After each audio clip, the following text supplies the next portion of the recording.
নবীর উম্মতেরা যদি দৈনিক 5 ওয়াক্ত নামাজ আল্লাহর কোনো ইমানদার বান্দা আদায় করে, তাহলে হাদিসে বুখারীর মধ্যে আসছে ওই ব্যক্তি 5 ওয়াক্ত নামাজের হেফাজতের কারণে আল্লাহ তাআলা তার যত গুনাহ হয়েছে 5 ওয়াক্ত নামাজের মধ্যে সব গুনাহগুলি 5 ওয়াক্ত নামাজের মাধ্যমে আল্লাহ ক্ষমা করে দেয়। বলেন সুবহানাল্লাহ। ভাইরা আমার, বন্ধুরা আমার, 5 ওয়াক্ত নামাজের পরে আল্লাহর কাছে যে নামাজটা অত্যন্ত দামি নামাজ, এই নামাজটার ব্যাপারে রাসূলুল্লাহ সাল্লাল্লাহু আলাইহি ওয়াসাল্লাম বলেন, আফদালুস সালাতি বা'দা রমাদান মাকতুবা। আল্লাহর কাছে 5 ওয়াক্ত নামাজের পরে যেই নামাজটা অত্যন্ত দামি নামাজ, ওই নামাজটা হলো সালাতুল লাইল। রাতের গভীরে যখন আল্লাহর বান্দাগুলি ঘুমকে হারাম করে দিয়া একমাত্র মহান মালিককে খুশি করার জন্য যখন রাতের গভীরে দাঁড়িয়ে নামাজ আদায়ের জন্য বান্দা যখন দণ্ডায়মান হয়ে যায়, ওই সালাতুত তাহাজ্জুদের নামাজটা হলো ফরজ নামাজের পরে উত্তম নামাজ। আল্লাহু আকবার। আর দুনিয়ার জমিনে রোজা হলো আল্লাহ রাব্বুল আলামিনের পক্ষ থেকে উম্মতের জন্য বড় একটি নিয়ামতের আমল। ওই রোজা আল্লাহ রাব্বুল আলামিন এই উম্মতের মধ্যে 1 মাস রোজা রাখা ফরজ বিধান করেছেন। সাহাবায়ে কেরাম রাসূলকে জিজ্ঞেস করলেন, ওগো আল্লাহর হাবিব, আমরা যে রমজানের 1 মাস রোজা রাখি, এই 1 মাস রোজার পরে কি আর কোনো ফজিলতের রোজা আছে কিনা? সাহাবায়ে কেরাম যখন নবীকে প্রশ্ন করলেন, সহিহ বুখারী 2য় খণ্ডে আসছে, হযরত আবু হুরায়রা বলেন, আল্লাহর হাবিব সেই দিন জবাব দিয়েছিলেন, ও সাহাবীরা, আল্লাহর কাছে ফরজ রোজার পরে যেই রোজাটা অত্যন্ত দামি রোজা, তা হলো শাহরুল্লাহিল মুহাররম, মুহাররমের রোজা। আল্লাহু আকবার বলেন। মুহাদ্দিসিনে কেরাম বলেন, আল্লাহর হাবিব সরকারে দু আলম হজের মাসে যদি কোনো ব্যক্তি ইয়াউমে আরাফার দিন রোজা রাখে, সহিহ মুসলিমের মধ্যে আছে, সিয়ামু ইয়াউমে আরাফা আহতাসিবু আলাল্লাহ আন ইউকাফিরা সানাতাল্লাতী ক্বাবলা ওয়াস সানাতাল্লাতী বা'দা। আল্লাহর কোন বান্দা যদি হজের মাসে ইয়াউমে আরাফার দিন একটা রোজা রাখে, আল্লাহ রাব্বুল আলামিন ওই বান্দার প্রতি খুশি হইয়া এক রোজার কারণে বান্দার পূর্বের 1 বছরের গুনাহ, পরের 1 বছরের গুনাহ আল্লাহ রাব্বুল আলামিন ক্ষমা করে দেয়। বলেন সুবহানাল্লাহ। আর ইয়াউমে আশুরা সম্পর্কে রাসূল বলতে গিয়ে বললেন, সিয়ামু ইয়াউমে আশুরা আহতাসিবু আলাল্লাহি আন ইউকাফিরা সানাতাল্লাতী ক্বাবলা। সুনান তিরমিজির মধ্যে আছে, রাসূলুল্লাহ সরকারে দু আলম বলেন, ওগো আমার সাহাবীরা, তোমরা যদি ইয়াউমে আশুরার একটা রোজা রাখো, এই রোজার কারণে আল্লাহ রাব্বুল আলামিন তোমার পূর্বের 1 বছরের গুনাহ আল্লাহ ক্ষমা করে দিবে। বলেন না সুবহানাল্লাহ। অন্য হাদিসে আসছে, মান সামা ইয়াউমানি, যে ব্যক্তি ইয়াউমে আশুরাকে কেন্দ্র করে 2টা রোজা রাখে। কয়টা রোজা? 2টা রোজা রাখে। ইয়াউমে আশুরা ফালাহু 30 হাসানা। তাহলে আল্লাহ রাব্বুল আলামিন ওই ব্যক্তিদের প্রতি খুশি হয়ে যারা ইয়াউমে আশুরা উপলক্ষে একটা রোজা রাখলো, ওই একটা রোজার বিনিময়ে আল্লাহ রাব্বুল আলামিন 30 রোজা রাখলে যেই সওয়াব হবে, আল্লাহ রাব্বুল আলামিন 30টা রোজা রাখার সওয়াব আল্লাহর বান্দার আমলনামায় দান করবে। বলেন সুবহানাল্লাহ।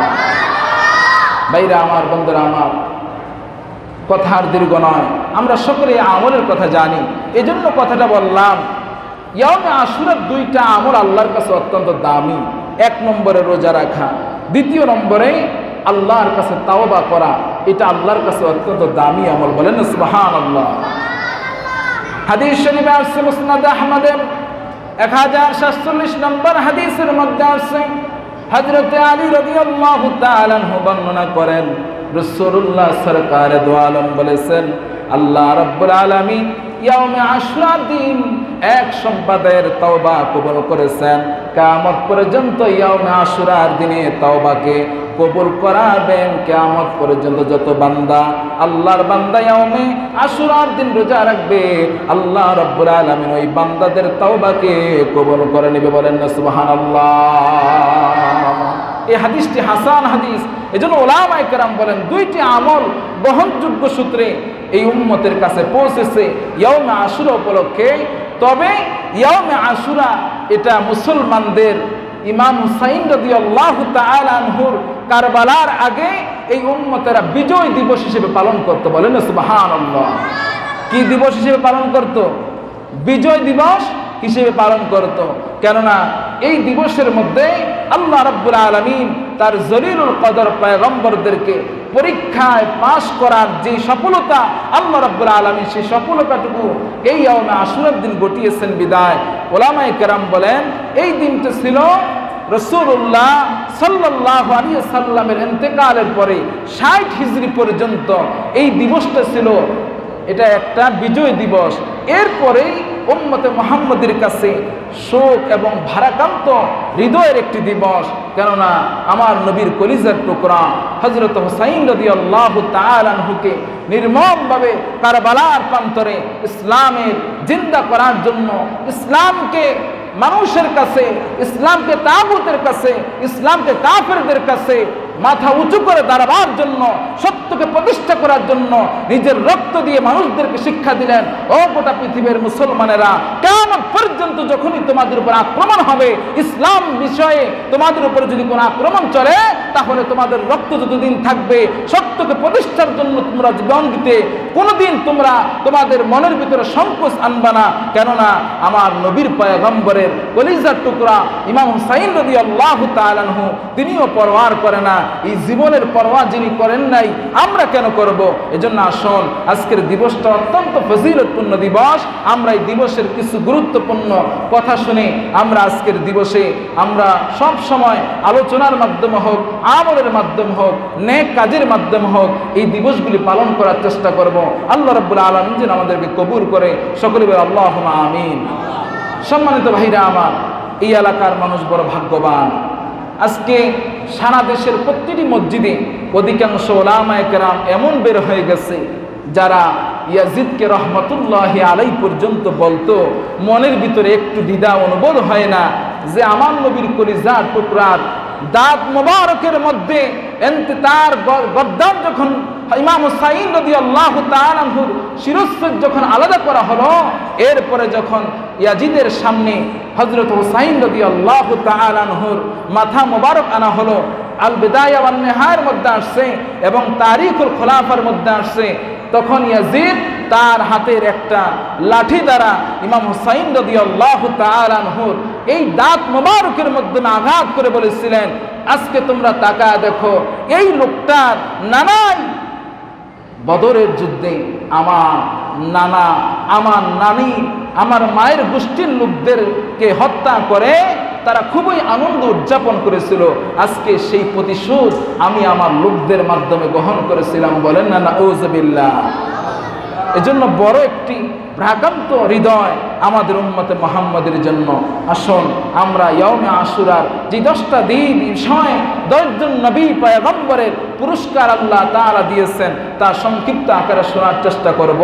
আমাকে আলোচনার জন্য দেওয়া হয়েছে ইয়াউমে আশুরার মাহাত্ম্য তাৎপর্য সম্পর্কে।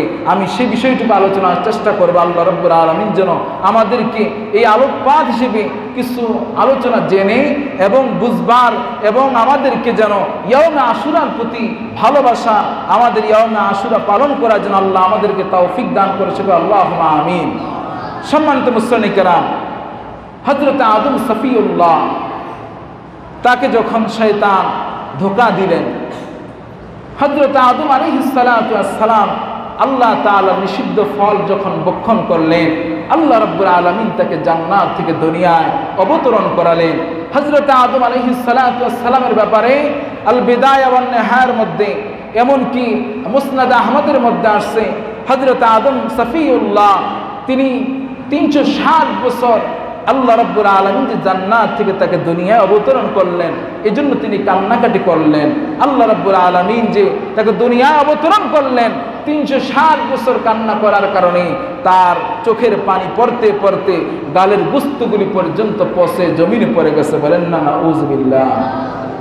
এত কষ্ট অনুভব হয়েছিল যে আমি একটা মাত্র নিষিদ্ধ ফল, এই ফলটা ভক্ষণ করেছি, আল্লাহ তাআলার নিয়ামতগুলি সব আমি হারায় ফেলছি, একটা কুসুরি খাতা হয়েছে।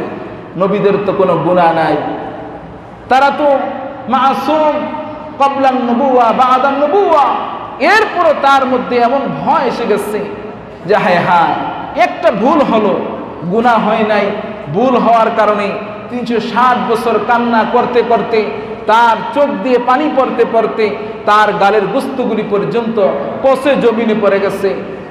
যখন হযরত আদম সফিউল্লাহ আল্লাহর দরবারে দরখাস্ত করলেন, মালিক আয় আল্লাহ, 360 বছর একটি ভুলের জন্য তোমার দরবারে কান্না করেছি, আয় আল্লাহ, তোমার আখির জামানার পয়গম্বর নবীর উসিলায় আয় আল্লাহ তুমি আমাকে মাফ করে দাও।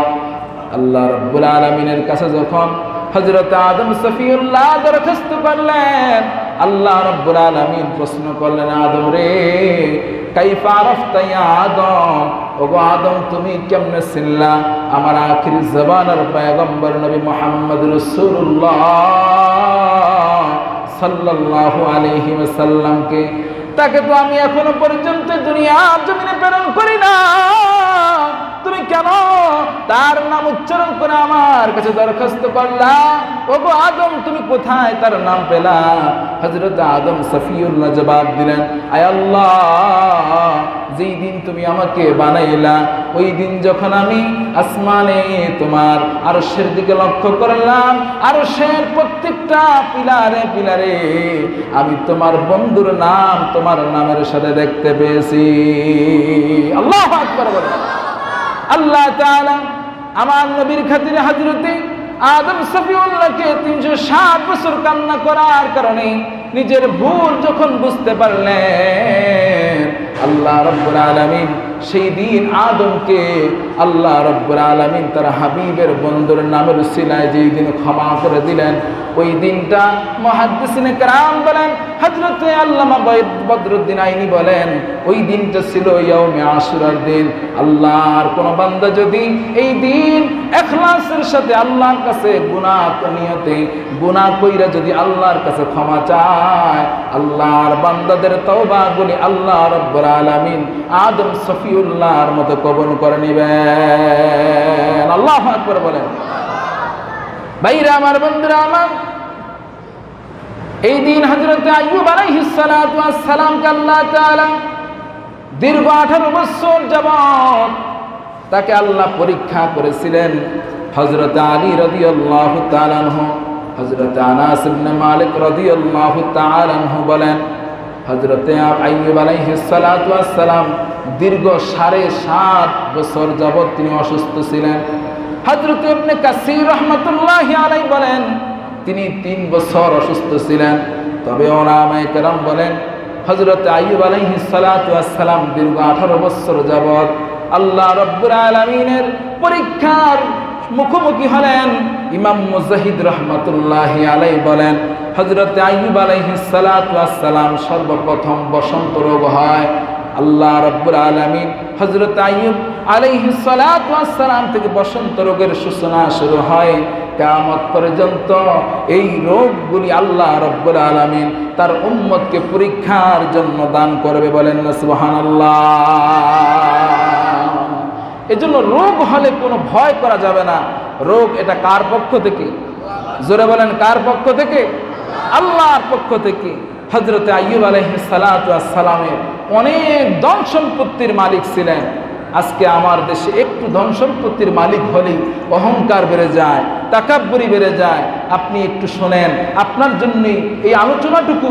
হযরত আইয়ুব আলাইহিস সালাতু ওয়াস সালাম ছিলেন রোমের একজন ধনাঢ্যশালী ব্যক্তি, যার সম্পত্তির অগণিত ছিল, যার সন্তান সন্ততি বিবি অনেক ছিল। তাফসীরে তাবারির মধ্যে এবং আল বিদায়া ওয়ান নিহায়ার প্রথম খণ্ডে আসছে, হযরত আইয়ুব আলাইহিস সালাতু ওয়াস সালাম তার এত সয় সম্পত্তি দেখে শয়তান আল্লাহর দরবারে বারবার কাকুতি করতেছে, আল্লাহ আইয়ুব তো তোমার ইবাদত করে না, আল্লাহ আইয়ুব তো তোমার ধন সম্পত্তি এত পাইছে, সন্তান সন্ততি সব দিক দিয়ে আইয়ুবকে তুমি এত বেশি দান করেছো, যার কারণে তোমার ইবাদত করে, কিন্তু তোমার জন্য আইয়ুব ইবাদত করে না। এই কথা যখন বললেন, আল্লাহ তাআলা বললেন শয়তানকে, রে শয়তান, খবরদার, আমার আইয়ুব আমার জন্য ইবাদত করে, সে আমার ধন সম্পদের মুখাপেক্ষি নয়। আমার কোনো পয়গম্বরই আমার ধন সম্পত্তির লোলসায় লাভ লোগায় কখনো করবে না। কিয়ামত পর্যন্ত আমার মুমিন বান্দারা কখনো তারা সম্পত্তির লোভে পড়ে কখনো তারা ঈমান ছাড়বে না, আমল ছাড়বে না। এটাই হলো মুমিনের আলামত। কেননা ইন্নামা আওলাদুকুম ওয়া আমওয়ালুকুম ফিতনা, দুনিয়ার জমিনের সন্তান এবং সম্পত্তি এগুলো দুনিয়ার জমিনের মানুষের জন্য পরীক্ষা স্বরূপ। বলেন না সুবহানাল্লাহ। এজন্য যাকে সম্পদ দেওয়া হয়, যাকে সন্তান দেওয়া হয়, এটা আল্লাহর দরবার থেকে আপনার জন্য আমার জন্য বড় পরীক্ষা। আপনি অনেক সম্পত্তির মালিক হয়ে গেছেন, আপনি নিজেকে চিন্তা করেন যে আমি তো অনেক সম্পত্তির মালিক, আমি মসজিদে দান করতে পারি, এতিমখানায় দান করতে পারি, আমি তো মানুষকে সহযোগিতা করতে পারি। আল্লাহ তাআলা আপনার সমস্ত সম্পত্তির উপরে এতিম হকদার রেখেছেন, গরিবের হকদার রেখেছেন, মিসকিনের হকদার রেখেছেন, গোটা দুনিয়ার অসহায় মানুষের সবার হকদার আপনার সম্পদের মধ্যে রেখেছেন। এই সম্পত্তি সম্পর্কে কিয়ামতের ময়দানে কিন্তু আল্লাহ রাব্বুল আলামিন জিজ্ঞাসা করবেন। এজন্য সম্পদ এটা পরীক্ষা। এজন্য সম্পদ পেয়েছেন, আল্লাহর দরবারে শুকরিয়া আদায় করেন এবং সম্পদগুলিকে আল্লাহর পথে ব্যয় করার চেষ্টা করুন। আল্লাহ আমাদেরকে যেন সঠিক বুঝ দান করে। সকলে বলি আল্লাহুম্মা আমিন। ভাইরা আমার, বন্ধুরা আমার, শয়তান যখন আল্লাহর কাছে আবেদন করলো, মালিক, তোমার আইয়ুব তো তোমার ইবাদত করে না, তোমার সম্পত্তি পায়া তোমার সম্পত্তির মায়া ইবাদত করে। আল্লাহ রাব্বুল আলামিন বললেন, রে শয়তান, আমার আইয়ুব আমার ইবাদত করে, তুমি আমার আইয়ুবকে যদি পরীক্ষা করতে চাও, যাও যাও, তুমি তোমার হাত দ্বারা আমার আইয়ুবের সম্পদের মধ্যে স্পর্শ করবা, আমি আল্লাহ রাব্বুল আলামিন আমার আইয়ুবের সব সম্পত্তিগুলি ধ্বংস করে দেব। আইয়ুবকে পরীক্ষা আল্লাহ তাআলা শুরু করে দিলেন। তার গায়ের মধ্যে বসন্ত রোগ দিয়ে দিলেন। হযরত আইয়ুব আলাইহিস সালাতু ওয়াস সালামের দেহের মধ্যে এমন বড় বড় বসন্তের গোটা শুরু হয়ে গেল, গোটাগুলি ফসতে শুরু হলো। গায়ের মধ্যে গোস্ত পচা যেমন লাগে, গায়ের মধ্য থেকে গোস্ত পচা দুর্গন্ধ বের হওয়া শুরু করলো। রোমের মধ্যে সবচেয়ে দামি মানুষ, রোমের মধ্যে সবচেয়ে সম্পদশালী মানুষ, সব মানুষগুলা তাকে সম্মান করত। যখন আইয়ুব আলাইহিস সালাতু ওয়াস সালামের শরীর থেকে দুর্গন্ধ আসতে শুরু করলো, লোকেরা সবাই একমত হলো, এই লোকটার শরীর থেকে তো গন্ধ আসছে, এর তো আমাদের এলাকায় রাখা যায় না, এর আমাদের এলাকা আছে জঙ্গলে নিয়ে আমরা ফেলে দেই। সবাই যখন একমত হলো, লোকেরা সবাই হযরত আইয়ুব আলাইহিস সালাতু ওয়াস সালামকে একত্রিত হয়ে জঙ্গলের মধ্যে নিক্ষেপ করলেন। সব বিবিরা চলে গেল, সন্তানগুলি চলে গেল, কেউ বাবার খোঁজ নেয় না। হযরত আইয়ুব আলাইহিস সালাতু ওয়াস সালাম বড় একাকিত্ব, অসহায় বোধ হলেন। তার সঙ্গে তার একজন স্ত্রী মাত্র আছে। কয়জন? জোরে বলেন কয়জন? একজন স্ত্রী, তার নাম রাহিমা। সে যখন স্বামীর খেদমতের জন্য পাশে রেখে গেলেন, আল্লাহ রাব্বুল আলামিন ওই মেয়েটাকে এত বেশি পছন্দ করলেন, আল্লাহ রাব্বুল আলামিন তার নবী আইয়ুবকে পরীক্ষা করা শুরু করলেন। গোস্তগুলি পচতে পচতে তার গায়ের মধ্যে এমন পোকা হওয়া শুরু করলো, তাফসীরে তাবারীর মধ্যে আসছে পোকাগুলি তার গায়ের সব গোস্তগুলি খেয়ে ফেললো। 2টা অংশের গোস্ত শুধু বাকি ছিল। কয়টা অংশের? 2টা অংশের গোস্ত বাকি ছিল। একটা হলো হৃৎপিণ্ডের, আরেকটা হলো জিহবা। হযরত আইয়ুব আলাইহিস সালাতু ওয়াস সালাম দেখলেন পুরা শরীরের দেহের গোস্তগুলা পোকা খেয়ে ফেলেছে। দেহের গোস্ত খাওয়া শেষ, পোকার কাজেই তো গোস্ত খেয়ে ফেলা। পোকা যখন তার জিহ্বার গোড়ার মধ্যে যে আঘাত করা শুরু করলো, হযরত আইয়ুব আলাইহিস সালাতু ওয়াস সালাম আল্লাহকে একটা ডাক দিলেন, মালিক, ও মালিক, আমার দেহের সব গোস্ত পোকায় খেয়ে ফেলেছে, আমি তোমার দরবারে একটুবার আকুতি মিনতি করি নাই। আল্লাহ, এই জবান দিয়ে, এই জিহ্বা দিয়ে তো আমি তোমাকে ডাকি। আল্লাহ, আমার জিহ্বাটা যদি খেয়ে ফেলে তাহলে আমি তোমাকে ডাকবো কিভাবে? আল্লাহ, তুমি আমার জিহ্বাটাকে একটু হেফাজত করে দাও। বলেন আল্লাহু আকবার। আল্লাহ রাব্বুল আলামিন যখন নবী আইয়ুব আলাইহিস সালাতু ওয়াস সালাম এই কাকুতি মিনতি করলেন, আল্লাহ রাব্বুল আলামিন তার জিহ্বাটা ছাড়া, তার হৃৎপিণ্ড ছাড়া সবগুলো পোকায় খেয়ে ফেলল। তার সেবা করা শুরু করলো, দিল স্ত্রী সেবা করার জন্য এলাকার মানুষের কাছে কাজ করে করে সম্পদ জোগাড় করে স্বামীর খেদমত করে।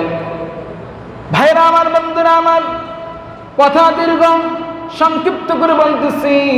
বিবি রহিমা তিনি চিন্তা করলেন স্বামীর অনেক প্রয়োজন আছে, স্বামীকে যদি সুস্থ করতে হয় তাহলে অনেক ট্রিটমেন্টের প্রয়োজন আছে, টাকার প্রয়োজন। এজন্য মানুষের বাড়িতে বাড়িতে কাজ করা শুরু করে দিলেন। রোমের মানুষগুলা যখন জেনে ফেলল এই মহিলাটা হযরতে আইয়ুব আলাইহিস সালাতু ওয়াস সালামের স্ত্রী, তখন রোমের মানুষগুলা তাকে আর কোনো কাজে নেয় না। তখন হযরত আইয়ুব আলাইহিস সালাতু ওয়াস সালামের স্ত্রী তিনি একেবারে নিঃস্ব হয়ে গেলেন, যে এতদিন মানুষ জানতো না আমি যে আইয়ুবের স্ত্রী, মানুষের কাজে কাজ করে, আমি আমার স্বামীর জন্য একটু খাবার, এমনকি স্বামীর ঔষধ জোগাড় করতাম। এখন যখন এলাকার সব মানুষ আমার স্বামী সম্পর্কে জেনে গেছে, আমাকে তো আর কাজ নিচ্ছে না, তাহলে আমার স্বামীকে আমি কি খাওয়াবো? এই চিন্তায় বিবি রাহিমা যখন চিন্তায় পড়ে গেলেন, তখন পরদিন সকালবেলা মানুষের দুয়ারে দুয়ারে গেলেন যে স্বামীর জন্য একটু হলেও একটু খাবার জোগাড় করার চেষ্টা করা শুরু করে দিলেন। কিন্তু কোথাও গিয়ে স্বামীর জন্য একটু খাবার জোগাতে পারলেন না। তারপরে তিনি ওই এলাকার সবচেয়ে ধনাঢ্য ব্যক্তির মেয়ের কাছে তার মাথার চুলগুলি বিক্রি করে দিলেন, যে আমার চুলগুলা হযরত আইয়ুব আলাইহিস সালাতু ওয়াস সালাম অত্যন্ত পছন্দ করতেন, এত বড় চুল ছিল বিবি রাহিমার। তিনি যখন চুলগুলি বিক্রি করে ফেললেন, স্বামীর জন্য খাবার ঔষধ নিয়ে যখন বাসায় আসলেন, হযরত আইয়ুব আলাইহিস সালাতু ওয়াস সালাম তিনি স্ত্রীর চুলের দিকে নজর করে দেখলেন স্ত্রীর চুলগুলি ছোট। স্ত্রীর চুলগুলি যখন ছোট দেখলেন, স্ত্রীকে ডাক দিয়ে বললেন, ওগো স্ত্রী, তোমার চুলগুলো কেন ছোট? তখন স্ত্রী ডাক দিয়ে বললেন, ওগো স্বামী, তোমার খাবার জোগাড় করতে যে আমি যখন মানুষের কাছে কোনো খাবার পাচ্ছিলাম না, তোমার ঔষধ জোগাড় করতে যে তোমার জন্য যখন জোগাড় করতে পারছিলাম না, তখন আমি আমার তোমার মহব্বতের, তোমার পছন্দের চুলগুলি আমি একজন নারীর কাছে বিক্রি করে দিয়েছি। কিন্তু হযরত আইয়ুব আলাইহিস সালাতু ওয়াস সালাম এটা অবিশ্বাস করলেন যে এটা কখনোই সম্ভব নয়, আমার জন্য তুমি তোমার সুন্দর চুলগুলি বিক্রি করে দিবা।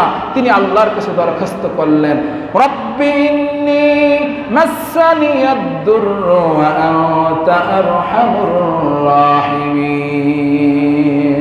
আল্লাহর কাছে দরখাস্ত করলেন, মালিক আমার আল্লাহ, ও মালিক, আমি তো বড় মুসিবতে পড়ে গেছি। আয় আল্লাহ, তুমি তো রহমানুর রহিম, তুমি আমার প্রতি একটু রহম করো। হযরত আইয়ুব আলাইহিস সালাতু ওয়াস সালাম আল্লাহর কাছে যেইনা দরখাস্ত করলেন, বিবি রহিমা অন্য দিনের মতো যখন তিনি খাবার জোগাড়ের জন্য বেরিয়ে যায়, আজকে যখন বেরিয়ে পড়লেন, আল্লাহ রাব্বুল আলামিন হযরত আইয়ুব আলাইহিস সালাতু ওয়াস সালামের কাছে ওহী প্রেরণ করে জানিয়ে দিলেন, ওগো আইয়ুব, তুমি তোমার পায়ের এই গোড়ালির মাধ্যমে জমিনের মধ্যে আঘাত করো। উরকুজ বিরজিলিকা হাযা মুগতাসিলুম বারিদুন ওয়া শারাব। এগো আইয়ুব, তুমি তোমার পায়ের গোড়ালি দিয়ে জমিনে আঘাত করো। তোমার ভাই তোমার আপন নয়, তোমার সন্তান তোমার আপন নয়, তোমার এলাকাবাসী সব তোমাকে ছেড়ে দিয়েছে। আজকে 18 বছর তোমাকে পরীক্ষা করলাম, তুমি তো খোঁজ দেখতে পেলাম, কেউ তোমার আপন নয়, তোমার সম্পত্তি নাই, তোমার দেহের গঠন ভালো না, তোমার শরীর অসুস্থ, তোমার গায়ে দুর্গন্ধ, এজন্য সবাই তোমাকে ছেড়ে দিয়েছে।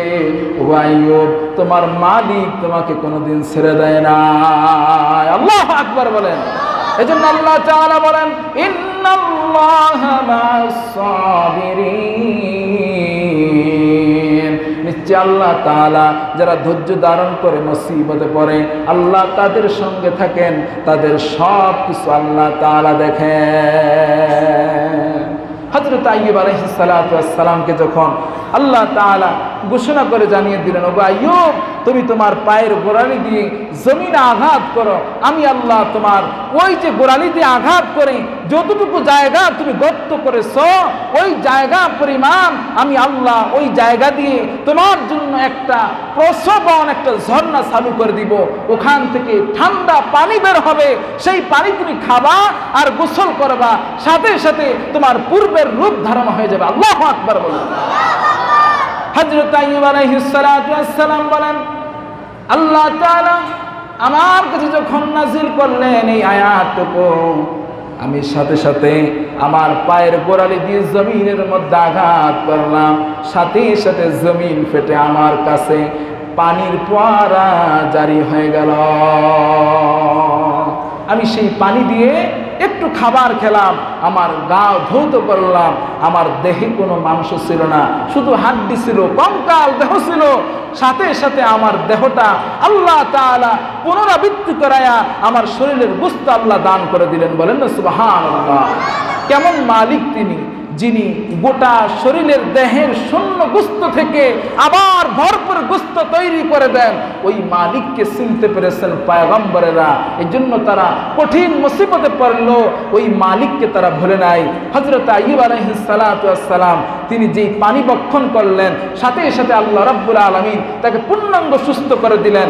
আইয়ুব আলাইহিস সালাতু ওয়াস সালামের ব্যাপারে সহিহ বুখারীতে কিতাবুত তাফসীরের মধ্যে আসছে, হযরত আইয়ুব আলাইহিস সালাতু ওয়াস সালাম সুস্থ হয়ে যখন বাসায় বসে থাকলেন, তখন তার স্ত্রী দূর থেকে যখন আসলেন, এসে তার স্বামীকে খুঁজতে শুরু করে দিলেন যে আমার স্বামীকে তো মুমূর্ষু অবস্থায় একেবারে জীর্ণ শীর্ণ গায়ের গোশতহীন হিসেবে রেখে গিয়েছিলাম, আজকে যখন বাসায় আসলেন এসে দেখলেন স্বামী নাই, তার পাশে একজন সুঠাম দেহের অধিকারী, আগে যেরকম ছিল এর চাইতে অনেক সৌন্দর্যের অধিকারী এবং অনেক সয় সম্পত্তির মালিক তাকে দেখা যাচ্ছে, কিন্তু তার চেহারাটা আইয়ুব আলাইহিস সালাতু ওয়াস সালামের চেহারার নমুনায় দেখা যাচ্ছে।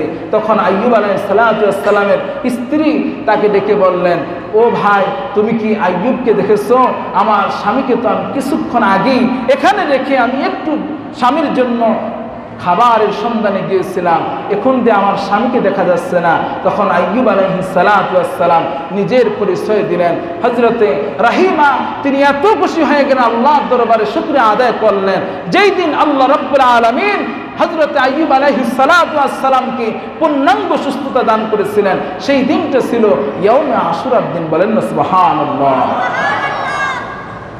ভাইরা আমার, বন্ধুরা আমার, আল্লাহ বদরুদ্দিন আইনি বলেন, তৃতীয় নম্বরে আল্লাহ রাব্বুল আলামিন যেই পয়গম্বরের পরীক্ষার ফলাফলে ইয়াউমে আশুরার দিন দান করেছিলেন তার নাম হলো হযরত নূহ আলাইহিস সালাতু ওয়াস সালাম।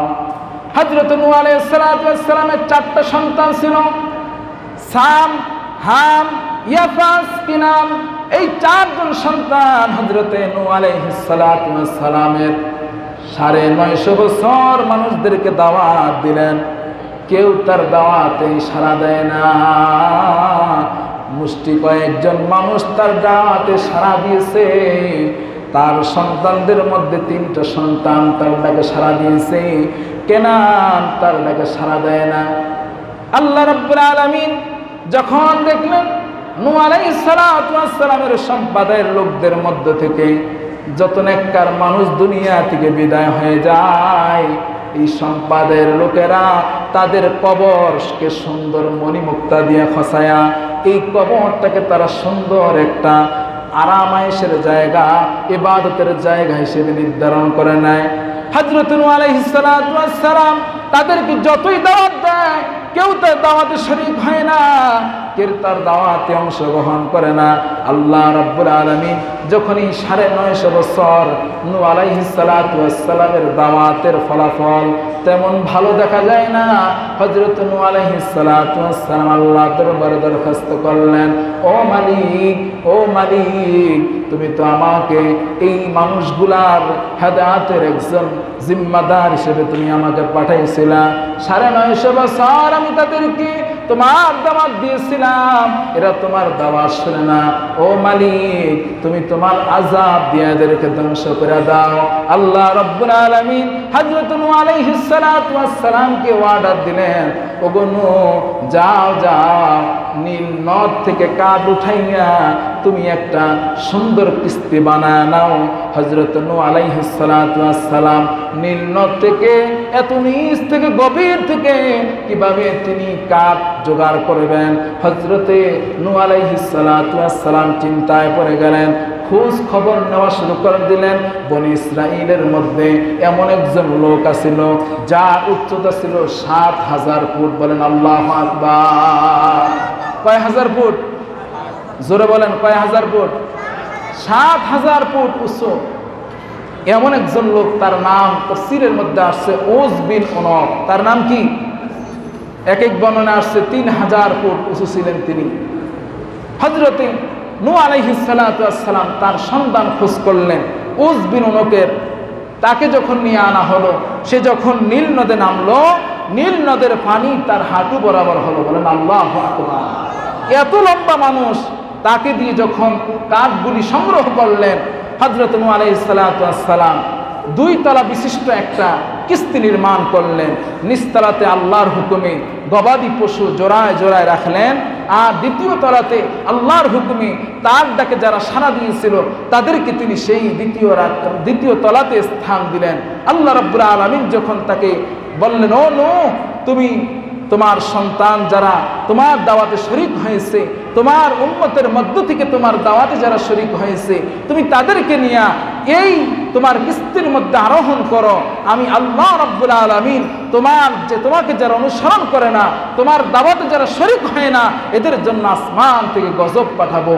তখন হযরতে নূহ আলাইহিস সালাতু ওয়াস সালাম আল্লাহর দরবারে দরখাস্ত করেছিলেন, মালিক, আমার সন্তান হলো 4টা সন্তান, 3টা সন্তান আমার ডাকে সাড়া দিয়েছে। আল্লাহ, কেনান আমার ডাকে সাড়া দেয় না, কি করব? এ তো আমার সন্তান। আল্লাহ, তুমি তাকে আমার এই নৌকার মধ্যে উঠানোর একটা ব্যবস্থা করে দাও। আল্লাহ তাআলা জানিয়ে দিলেন, ওয়া ইন্নাহু আমালুন লিগাইরি সালিহ। এ নূহ, তুমি জানো না, এই যে কেনান তোমার সন্তান, শুধু তোমার দাওয়াতে সাড়া দেয় না, এই সন্তানটা তো ভালো মানুষ না। এই সন্তানটা তো কি না? ভালো মানুষ না, নেককার মানুষ না। আমার এই কিস্তির মধ্যে যারা আরোহণ করবে তাদের মধ্যে ঈমান থাকা আবশ্যক থাকবে, তাদের হতে হবে নেককার। এখানে কোনো বদকারের জায়গা আমার এই কিস্তির মধ্যে অবস্থান করতে পারবে না। আল্লাহু আকবার বলেন।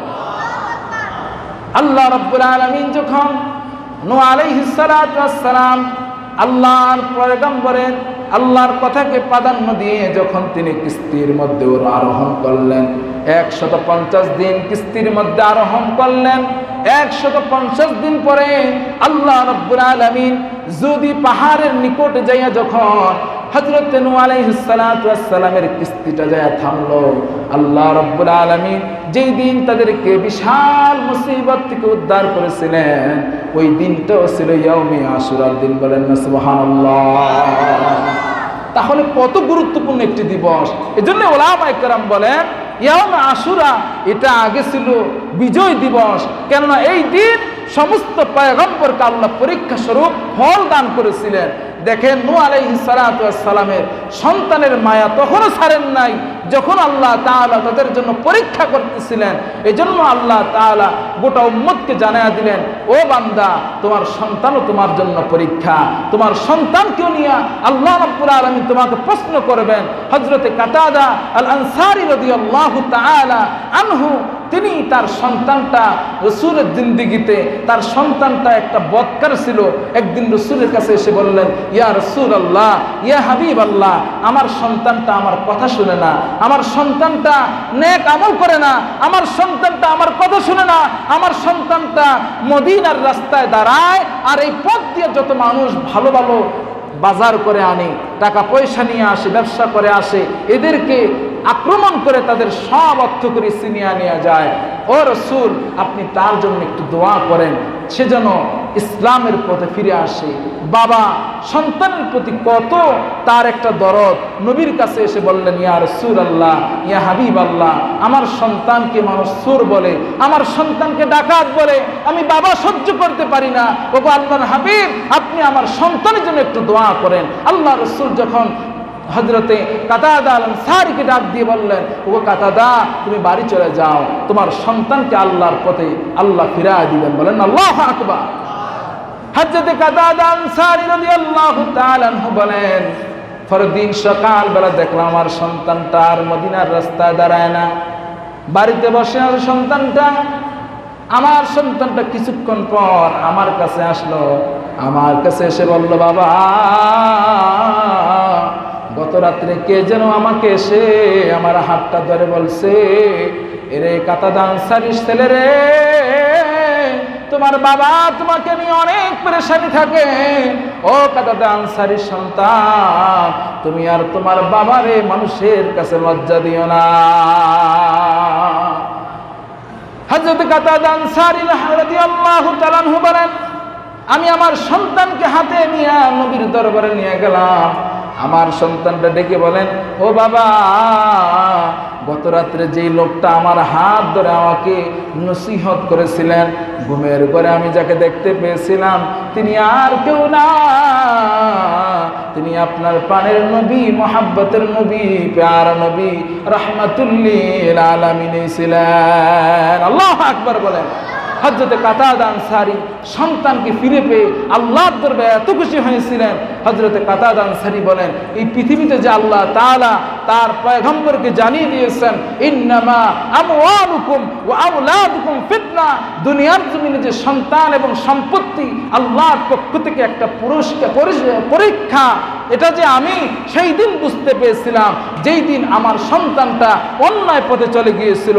আমি আমার সন্তানের ভয়ে সব সময় ভয় করতাম, না জানি এই সন্তানের জন্য কিয়ামতের ময়দানে আল্লাহর কাঠগড়ায় আমি দাঁড়িয়ে যাই। এজন্য আসুন, হযরত নূহ আলাইহিস সালাতু ওয়াস সালামের 4টা সন্তান থাকার পরেও 3টা সন্তান তার ডাকে সাড়া দিয়েছিল, একটা সন্তান তার ডাকে সাড়া দেয় নাই।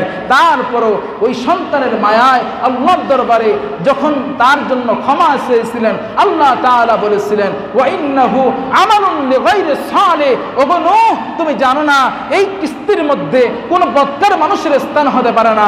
এই জায়গায় আমি আল্লাহর প্রতি যারা ঈমান এনেছে, আল্লাহকে যারা মেনেছে, নেককার মানুষ, তাদেরকে আমার কিস্তির মধ্যে আমি জায়গা দিয়ে দেই। আল্লাহ রাব্বুল আলামিন যেন আমাদের সন্তান, আমাদের পরিবার, আমাদের সন্তানদেরকে যেন নেককার সালেহ হতে পারে, আল্লাহ যেন আমাদেরকে এইভাবে গঠন করার জন্য তৌফিক দান করে। সকলে আল্লাহুম্মা আমিন। আজকের এই ইয়াউমে আশুরা থেকে আমরা শিক্ষা নিব, আমরা বেশি সম্পদ পাইলে খুশি হব না। সম্পত্তি আল্লাহর পক্ষ থেকে পরীক্ষা। এজন্য আমরা এই সম্পত্তি পেয়ে অহংকার করে ভাই ভাইয়ে দ্বন্দ্ব করব, বোনের সম্পদ দেব না, ভাইয়ের হক আদায় করব না, পরিবারের ছোটদেরকে আমরা স্নেহ করব না। আল্লাহ যেন আমাদেরকে এই ইয়াউমে আশুরা থেকে এই শিক্ষাগুলি অর্জন করার তৌফিক দান করে। আল্লাহুম্মা আমিন। ওয়া আখির দাওয়ানা আনিল হামদুলিল্লাহি রাব্বিল আলামিন। আসসালামু আলাইকুম ওয়া রাহমাতুল্লাহি ওয়া বারাকাতুহু।